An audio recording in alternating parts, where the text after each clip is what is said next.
केंद्र में नरेंद्र मोदी की तीसरी सरकार का 1 साल पूरा हो गया है और बतौर प्रधानमंत्री उन्होंने 11 साल का सफर तय भी कर लिया। आज बीजेपी के अध्यक्ष जेपी नड्डा ने भी 11 साल की उपलब्धियां यानी एनडीए सरकार की 11 साल की क्या उपलब्धियां रही हैं वो बताई हैं। लेकिन आज हम भी आपको कुछ बताने जा रहे हैं, क्योंकि 11 साल के दौरान मोदी सरकार ने कई ऐसे फैसले लिए जो भारतीय राजनीति में मील का पत्थर साबित हुए हैं। 2014 में नरेंद्र मोदी के रूप में बीजेपी को एक करिश्माई नेता मिला।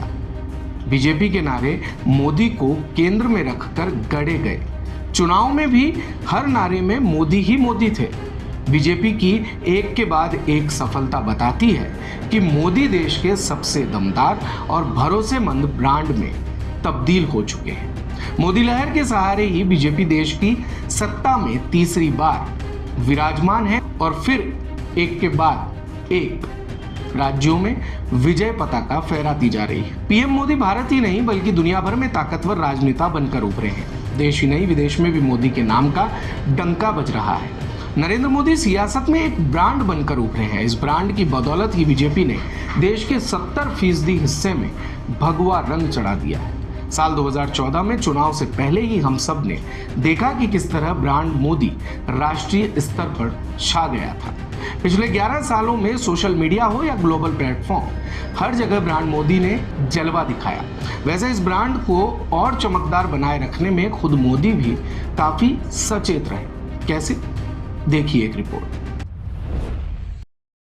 प्रधानमंत्री नरेंद्र मोदी के बोलने का अंदाज हो या वेशभूषा के प्रति सजगता या फिर दोस्त बनाने की कला, वो सभी में आगे हैं। पिछले 11 सालों में टीवी, रेडियो और सोशल मीडिया हर तरफ सिर्फ मोदी ही मोदी दिखे। मोदी के नेतृत्व में बीजेपी लगातार 3 बार से देश की सत्ता में है, जिसके कई मायने हैं। अब वो देश में ही नहीं बल्कि दुनिया में बड़े ब्रांड बन चुके हैं।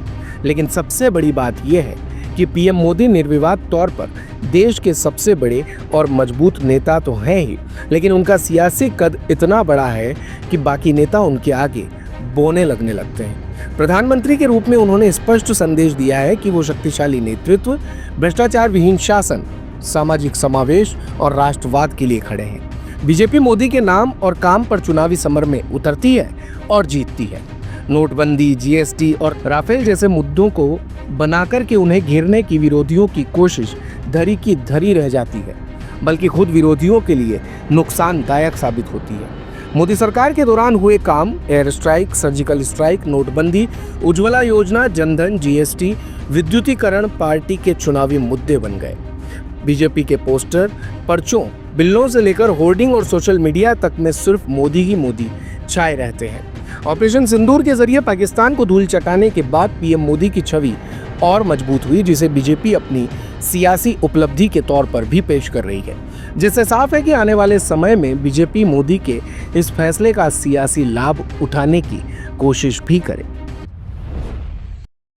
नरेंद्र मोदी ने विदेश नीति के साथ राष्ट्रवाद को सियासी धार देने का काम किया है। नरेंद्र मोदी की सरकार बनने के बाद भारत की सीमा की तरफ देखने की हिम्मत किसी की नहीं हुई। जब जब गुस्ताखी हुई, मुंहतोड़ जवाब दिया गया, चाहे वो चीन को डोकलाम और गलवान में दिया गया जवाब हो या पाकिस्तान को हर आतंकी घटना के बाद नक्सलवाद अपनी अंतिम सांसें गिन रहा है, तो आतंकवाद से कश्मीर आजाद हो रहा है।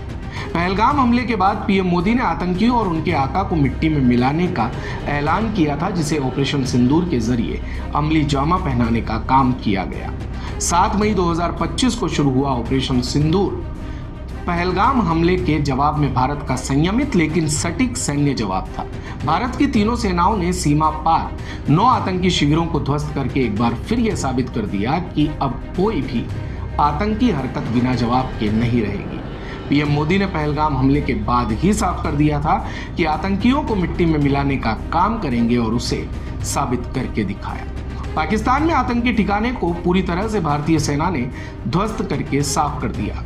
ऑपरेशन सिंदूर के बाद ऑल पार्टी डेलीगेशन ने भारत की एकजुटता को दुनिया के सामने पेश किया।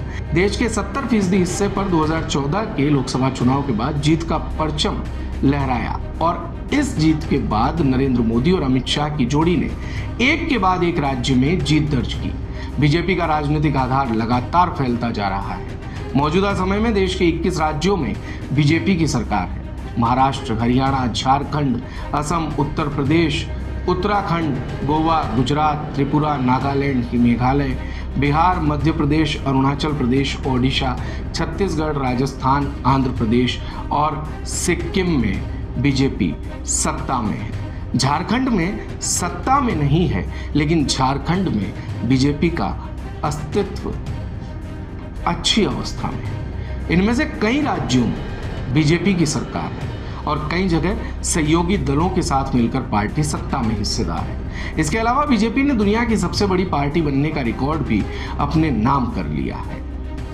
11 साल मोदी सरकार के पूरे हो चुके हैं और अब ऐसी भविष्यवाणियां भी हैं कि मोदी क्या भविष्य में प्रधानमंत्री रहेंगे या 75 वर्ष का जो फॉर्मूला है उसके आधार पर देंगे इस्तीफा। ये हम आपको आगे देंगे जानकारी। कार्यक्रम राजनीति के नगाड़े देखते रहिए भारत कवरेज। दिन भर की सारी अपडेट्स के लिए सब्सक्राइब करें भारत कवरेज को और हाँ, बेल आइकन दबाना ना भूलें ताकि आप रहें अपडेटेड हमेशा।